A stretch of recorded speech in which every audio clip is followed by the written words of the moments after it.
합독하도록 하겠습니다. 너희가 쓴 문제에 대하여 말하면 남자가 여자를 가까이 아니함이 좋으나 음행을 피하기 위하여 남자마다 자기 아내를 두고 여자마다 자기 남편을 두라. 남편은 그 아내에 대한 의무를 다하고 아내도 그 남편에게 그렇게 할지라. 아내는 자기 몸을 주장하지 못하고 오직 그 남편이 하며 남편도 그와 같이 자기 몸을 주장하지 못하고 오직 그 아내가 하나니 서로 분방하지 말라. 다만 기도할 틈을 얻기 위하여 합의상 얼마 동안은 하되 다시 합하라. 이는 너희가 절제 못함으로 말미암아 사탄이 너희를 시험하지 못하게 하려 함이라. 그러나 내가 이 말을 함은 허락이요 명령은 아니니라. 나는 모든 사람이 나와 같기를 원하노라. 그러나 각각 하나님께 받은 자기의 은사가 있으니 이 사람은 이러하고 저 사람은 저러하니라. 내가 결혼하지 아니한 자들과 과부들에게 이르노니 나와 같이 그냥 지내는 것이 좋으니라. 만일 절제할 수 없거든 결혼하라. 정욕이 불같이 타는 것보다 결혼하는 것이 나으니라. 결혼한 자들에게 내가 명하노니 명하는 자는 내가 아니요 주시라. 여자는 남편에게서 갈라서지 말고 만일 갈라섰으면 그대로 지내든지 다시 그 남편과 화합하든지 하라. 남편도 아내를 버리지 말라. 그 나머지 사람들에게 내가 말하노니 이는 주의 명령이 아니라 만일 어떤 형제에게 믿지 아니하는 아내가 있어 남편과 함께 살기를 좋아하거든 그를 버리지 말며 어떤 여자에게 믿지 아니하는 남편이 있어 아내와 함께 살기를 좋아하거든 그 남편을 버리지 말라. 믿지 아니하는 남편이 아내로 말미암아 거룩하게 되고 믿지 아니하는 아내가 남편으로 말미암아 거룩하게 되나니 그렇지 아니하면 너희 자녀도 깨끗하지 못하니라. 그러나 이제 거룩하니라. 혹 믿지 아니하는 자가 갈리거든 갈리게 하라. 형제나 자매나 이런 일에 구애될 것이 없느니라. 그러나 하나님은 화평 중에서 너희를 부르셨느니라. 아내된 자여 내가 남편을 구원하는지 어찌 알 수 있으며 남편된 자여 내가 내 아내를 구원하는지 어찌 알 수 있으리요. 아멘. 자, 지금 읽은 말씀 어떤 내용인지 오늘의 말씀 요약을 한번 보겠습니다. 바울은 음행의 죄를 짓지 않기 위해 결혼하되 부부가 서로에게 의무를 다하라고 합니다. 각각 하나님께 받은 은사대로 결혼할 수도 혼자 지낼 수도 있습니다. 신자는 믿지 않는 배우자가 같이 살길 원하면 갈라서지 말아야 하고 불신 배우자를 구원할 수도 있습니다. 하나님은 화평을 원하십니다. 자, 오늘 말씀은 바울이 고린도 교회의 음행 문제를 다룹니다. 음행. 없기를 바라지만 불편한 진실입니다. 예나 지금이나 교회 안에서의 음행입니다. 교회 안에서의 음행은 서로 결혼한 성도들끼리 눈이 맞아서, 세상에서 말하는 눈이 맞아서 성적 관계를 맺고 서로의 가정을 깨는 일입니다. 고린도교는 특히 음행 문제가 심각한 교회 문제 중에 하나였습니다. 그런데 고린도 지역은 이방 지역, 특히 이방 사상 또 이방 종교들이 강했던 지역이었기 때문에 예수를 믿고도 그들의 삶, 제가 이런 이야기를 많이 하죠. 우리나라 기독교 문제가 뭐냐면 삶은 유교인데 종교만 기독교라고 했죠. 그러니까 기독교 사상에 기반하여 삶을 사는 게 아니라 삶은 유교에 기반해서 살아가되 복음만 그냥 있는 겁니다. 그러니까 삶의 변화가 없다고 그랬죠. 또는 예수를 믿어도 거듭난 그리스도인이 아니라 그냥 무늬만 그리스도인으로 살아가는 겁니다. 그것처럼 고린도 교회의 문제점도 무엇이냐면 삶은 이방 종교인데 종교만 기독교인 겁니다. 그 삶이 이방 종교라는 이 문제 타이틀 중에 하나가 바로 이 음행 문제였습니다. 그래서 오늘 바울은 고린도 교회의 음행 문제와 성도의 결혼 생활에 대해서 오늘 말을 하고 있습니다. 자, 첫 번째 이야기하는 게 무엇이냐면 결혼의 목적입니다. 결혼의 목적. 자, 2절 말씀을 보면 음행을 피하기 위하여 남자마다 자기 아내를 두고 여자마다 자기 남편을 두라고 이야기합니다. 자, 여기서 음행을 피하기 위하여라고 했죠. 음행. 자, 여러분, 부부가 성관계를 하는 것은 나쁜 게 아닙니다. 입에도 올리지 말라 그럴 이야기가 아니라, 제가 얘기했죠. 결혼 제도는 누가 만드셨습니까? 하나님 만드신 거라고 했죠. 사람이 만든 게 아니라 결혼은 하나님께서 만드신 겁니다. 그래서 부부간의 성관계는 뭐 더럽거나 타락한 것이 아니라 그거는 합법적인 하나님이 허락하신 좋은 겁니다. 성욕, 식욕 이런 거 있죠. 이런 것처럼 성욕은 하나님이 만드신 겁니다. 그런데 중요한 게 있습니다. 남편과 아내 그 범위 안에서 해야 되는 거지 그 밖을 넘어가면 문제가 되는 겁니다. 그래서 여기도 음행을 피하기 위하여 남자마다 자기 아내를 두고, 그리고 아내는 반대로 여자는 남편을 두는 겁니다. 그러니까 성적인 행위는 나쁘고 타락한 것이 아니라 부부에게 허락하신 하나님의 복, 은혜입니다. 오늘 바울이 음행을 피하기 위하여, 결혼의 목적은 바울이 지금 거룩함, 남편과 아내가 서로 육체를 향하여 서로의 거룩함을 지키는 것, 그것이 결혼의 목적이라고 이야기합니다. 그래서 우리가 기억해야 됩니다. 우리의 성도의 삶 속에서도 성적 유혹이 있다는 것을 우리는 인정을 해야 됩니다. 성적 유혹. 불편한 얘기일 수 있지만 여러분, 제가 예전에 부목사로 있을 때도 한 교회에서 지금 이런 일이 있었습니다. 정말 부끄럽지만 두 집사님께서 서로 눈이 맞아서 넘지 말아야 될 선을 넘었습니다. 그래서 한쪽 가정에서 담임 목사님께 그 이야기를 한 겁니다. 담임 목사님이 그걸 듣고 심증입니까? 물증입니까? 물어봤습니다. 물증이 있습니다. 그분이 물증을 담임 목사님께 이야기를 했습니다. 그래서 담임 목사님이 두 집사님을 부르셨습니다. 불러서 확인을 했습니다. 사실입니까? 아닙니까? 그런데 그분들은 사실로 인정을 했습니다. 본인들이. 자, 그래서 어떻게 했을까요? 물어봤습니다. 이전에 했던 걸로 끝낼 겁니까? 계속 관계를 유지할 겁니까? 본인들이 뭐라고 했을까요? 우리 사랑하게 해주세요. 놔두세요. 그래서 파직 출교시켰습니다.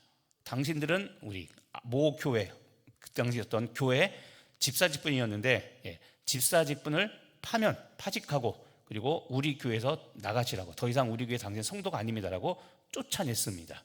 이게 뭡니까? 칠이죠. 칠이. 교당 헌법에서 말하는 칠입니다. 자, 칠이라는 것은 잘한 것은 상주고 잘못했을 경우에는 분명히 관계를 묻고 사실 확인이 되고 본인들이 그것을 더 이상 끊겠다는 확신이 없으면 내보내는 겁니다.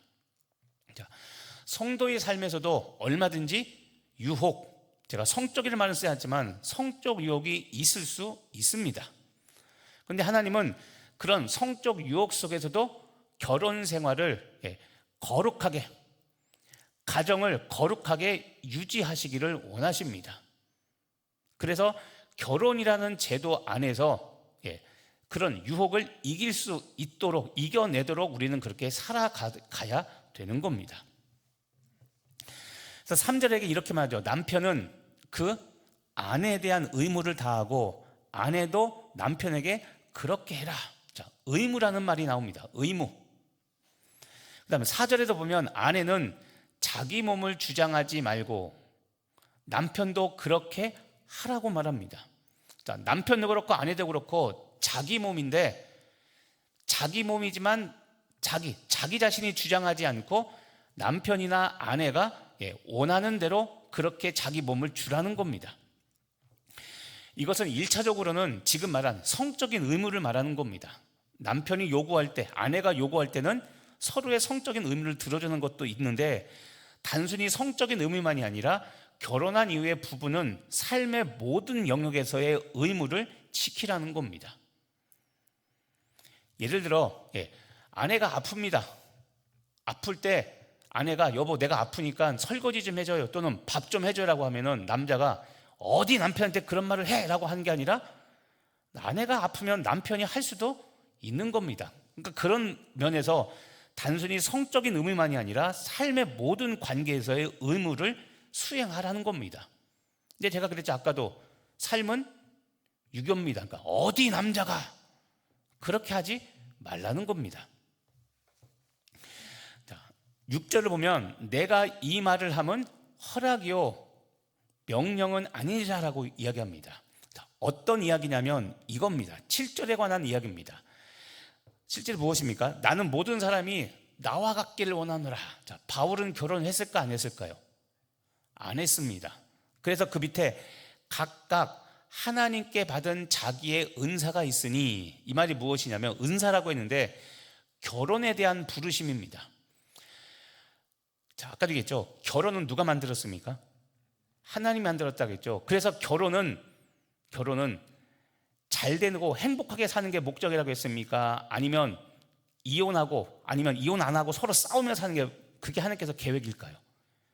당연히 행복하고 사이좋게 사는 게 하나님의 계획입니다. 왜냐하면 하나님은 실수하지 않기 때문에 하나님은 결혼이 우리들의 경험처럼 서로 싸우고 다투고 불편하고 하지 말아야 할 것이 절대 아닙니다. 결혼은 좋은 겁니다. 결혼은 하나님께서 인간의 행복과 거룩함을 위해서 만든 제도이지 우리들을 고생시키려고 만든 게 아닙니다. 문제는 남편과 아내가 성경적인 남편, 성경적인 아내, 또는 성경적인 자녀, 한마디로 말하면 성경적인 가정이 안 되는 게 문제지 결혼 자체가 잘못일 수는 없습니다. 근데 제가 5월 둘째 주에도 그런 이야기 했죠. 문제는 무엇이냐면 사람들, 요즘 세태가 뭡니까? 결혼은 마치 안 좋다, 솔로로 사는 게 좋다. 옛날 영화 제목에도 있었네요. 결혼은 미친 짓이다. 근데 그 영화 여자 주인공이 또 기독교인이죠, 신실한. 물론 뭐 영화 제목이랑 그 삶이 똑같은 건 아니지만, 자, 요즘 특히 세상 사람들은 어떻습니까? 그래서 제가 그랬잖아요. 요즘 케이블 TV나 그렇죠? 이런 것들을 보면 결혼에 관한 프로가 굉장히 많은데, 헤어질 위기에 있는 부부들이 하나 되게 잘 살게 도와주는 프로그램도 물론 있지만 그렇지 않고 혼자 사는 것, 심지어 불륜을 조장하는 그런 뉘앙스를 풍기고 이런 프로그램들이 굉장히 많고, 또 자라나는 청소년들은 그런 걸 보면서 그래 결혼은 안 좋은 거라고 생각하는, 이게 뭡니까? 큰 세계관 전쟁입니다. 세계관. 근데 바울이 말합니다.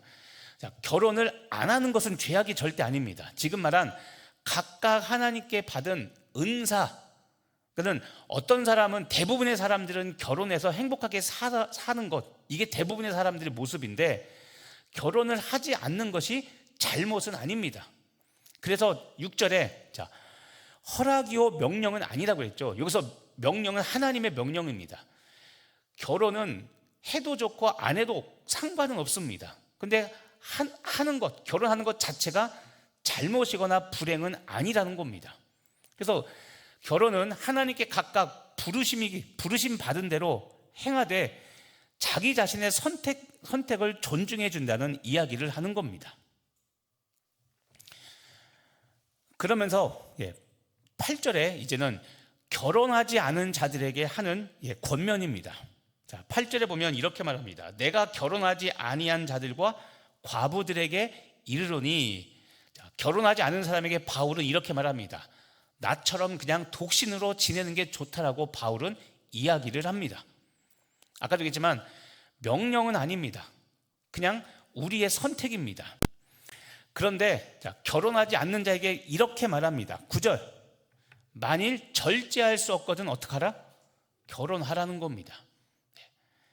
안 해도 되는데 음욕, 아까 말한 음탕함, 이것을 이길 수 없거든 정당하게 결혼해서 부부 관계, 남편과 아내의 의무를 다 하면서 그렇게 살라고 이야기를 합니다. 그 다음 10절에는 이번에는 결혼한 자들에게 이야기합니다. 자, 10절에 뭐라고 하니까 결혼한 자들에게 내가 명하노니, 자, 여자는 남편에게서 갈라지지 말고 뭡니까? 이혼하지 말라는 겁니다. 결혼했다면 결혼은 책임입니다. 내가 선택한 사람이기 때문에 내가 책임지라는 겁니다. 그래서 가급적 결혼했다면 갈라서지 말고 이혼하지 말고 서로 헤어지지 말고, 11절 남편도 아내를 버리지 말라고, 서로 이혼하지 말라고 바울은 그렇게 이야기를 합니다. 자, 이번에는 믿는 사람과 믿지 않는 사람의 결혼에 대해서 이야기를 합니다. 12절입니다. 어떤 형제에게 믿지 아니하는 아내가 있어서 그 믿지 않는 아내가 믿는 남편과 함께 살기를 좋아하거든 그때는 이혼하지 말라고, 남편이 믿지 않는 아내 때문에 힘들어도 갈라서지 말라고 이야기합니다. 반대로 13절에 보면 어떤 여자에게 이번에는 믿지 아니하는 남편입니다. 우리 한국 교회가 이런 경우가 많죠. 여자 혼자 신실하게 믿는 경우가 많죠. 자, 여자는 믿는 사람인데 문제는 남편이 믿지 않는 남편입니다. 자, 그럴 경우 그 믿지 않는 남편이 믿는 아내와 살기를 좋아하거든 버리지 말라, 이혼하지 말라고 이야기합니다.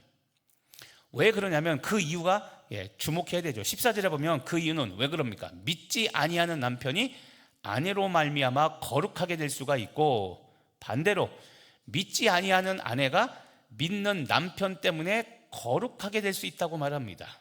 자, 거룩이라는 단어를 이야기합니다. 그리고 16절에 보면 보다 구체적으로 이야기를 합니다. 아내된 자여, 내가 남편을 구원하려는지 어찌할 수 있고, 반대로 남편, 이건 믿는 아내와 믿는 남편입니다. 자, 내 아내, 믿지 않는 아내를 구원하려는지 어떻게 아느냐. 그러니까 결혼, 신자와 비신자의 결혼 같은 경우에는 가급적 아까 말한 거룩함, 구원할 수도 있으니 이혼하지 말고 같이 살 것을 권면을 합니다. 자, 오늘 말씀을 정리해 보면 바울은 고린도 교회 성도들의 음란함과 이것을 가지고 오늘 결혼 생활에 대해서 이야기합니다. 첫 번째로 결혼은 서로를 존중하고 서로를 배려하는 언약이 결혼이라는 겁니다. 어느 한쪽만의 의무를 다한다거나 어느 한쪽만의 욕구를 채우는 것이 결혼이 아니라 남편과 아내 양측에 서로 존중하고 서로 배려하는 그 언약이 결혼이라고 말합니다. 특히 오늘은 말하는 것 중에 하나가 육체적 욕망을 채우는 수단으로서의 결혼이 아니라, 다른 말하면 자기 만족을 위한 수단이 결혼이 아니라 상호 간에 서로를 존중하고 서로의 의무를 다하는 것이 결혼이라고 바울이 이야기를 합니다. 두 번째로 결혼은 가정의 평화, 거룩함을 이루는 제도가 결혼이라고 말합니다. 자, 결혼은 아까 제가 쓰진 않았지만요, 15절 끝에 보면 하나님은 화평 중에서 너희를 부르셨느니라. 15절 끝에 보면 하나님께서는 화평 중에 너희를 불렀다라고 이야기하며, 자, 제가 둘째 절에 얘기했죠. 가정에 대해서 이야기할 때 남편과 아내는 서로 사랑해서 결혼했는데 살다 보면 차이점을 발견한다고 그랬죠. 요즘 연예인이든 일반 가정이든 이혼 제1순위가 뭐라고 했습니까? 성격 차이라고 그랬죠. 그런데 이 얘기를 하는 겁니다. 화평 중에서 너희를 부르셨다. 성격 차이 있지만 평화를 이루라는 겁니다.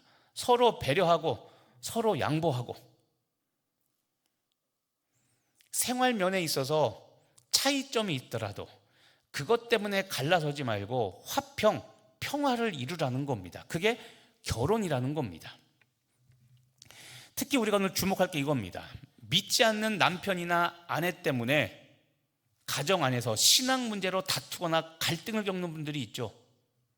불편하지만 진실입니다. 그런데 돌아봐야 됩니다. 신앙 때문에 고민, 신앙 때문에 갈등합니다. 왜냐하면 어느 교회나 보면 대개 7대 3 정도입니다.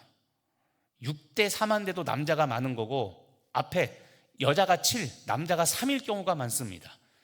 교회 3분의 2는 여자인 경우가 많습니다. 그래서 남자가 신앙이 있는 경우는 극히 드물고, 또 하나 그 적은 남자들 중에 그나마 믿음이 있는 사람, 믿음이 좋은 사람은 더 소수입니다. 그러니까 7대 3이라고 했을 때 남자가 3이죠. 근데 그 3 중에 예수님 알고 믿음대로 살려는 사람은 그 3 중에 1명이 될까 말까입니다. 이게 더 불편한 우리들의 진실입니다. 그래서 갈등을 겪죠. 자, 그런데 오늘 마지막 우리가 바로 이것을 기억해야 됩니다. 믿는 남편이나 믿는 아내 때문에 믿지 않는 남편이나 아내가 거룩해질 수 있다고는 이야기를 하죠. 또 다른 말로 하면 단어 하나만 차이죠. 믿지 않는 남편과 아내를 통해서 믿지 않는 배우자, 죄송합니다. 잘못됐네요. 믿는 남편이나 아내를 통해서 믿지 않는 배우자가 구원을 받을 수 있으니까, 그러니까 가급적 이혼하지 말고 살라는 겁니다. 왜냐하면 각각 사연이 있겠지만 대부분, 여러분들이 보쌈당해서 결혼하신 분 있습니까 혹시? 원치 않는데? 요즘 세상은 그런 경우는 없죠. 대부분 다 내가 선택해서 결혼했잖아요. 자, 그러니까 내가 사랑해서 선택한 사람이라면 힘들고 어려워, 종교 문제 때문에 힘들고 어려워도 그 사람을 구원할 수 있고 그 사람을 거룩하게 할 수 있으니까 가급적 참고 살라는 바울의 권면인 겁니다. 자, 말씀을 정리하면서 오늘 이 말씀을 여러분의 삶에 적용해 보시길 바랍니다. 자, 여러분의 가정, 여러분의 결혼 생활은 어떻게 운영되고 있고 어떻게 유지하고 있습니까? 오늘 말씀은 근거해서 언약과 상호 책임하에 서로를 존중하고 평화를 유지하시기를 바랍니다. 확률적으로 보면 언약과 상호 책임, 우리는 말씀에 근거해서 상호 책임을 수행하려고 하는데 남편이 상호 책임을 주장하지 않으니까 어렵죠. 하지만 어려워도 우리가 그렇게 기도하며 살아가야 되는 겁니다. 특히 오늘 믿지 않는 배우자를 가진 경우에 기도하고 인내하면서 복음의 길로 가기 위해서 나의 가정을 이끌어 가야 되는 겁니다. 오늘 거듭 이야기하지만 남편은 믿지 않습니다. 근데 나는 믿습니다. 걸리는 게 있습니다. 자녀들이죠. 자녀들은 신앙이 맞지 않는 우리 부모의 모습을 보면서 어떤 길로 갈 것인가를 역시 보게 될 겁니다. 그런데 내가 자녀들을 위해서라도 믿음으로 가정을 지키는 일을 보여줬을 때, 그때 자녀는 심적으로 영적으로 엄마 편을 들게 되겠죠. 그게 우리가 어쨌든 삶으로 복음을 전하는 방법 중에 하나인 겁니다. 자, 오늘은 불편하지만 우리가 돌아봐야 될 가정 문제를 보게 되었습니다.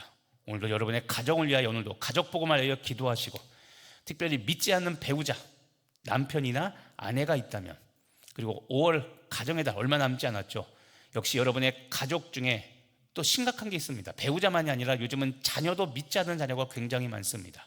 여러분 자녀를 위해서 기도하시고 가족 복음을 위하여 기도하시는 여러분 되시기를 예수님의 이름으로 축복하며 기도합니다.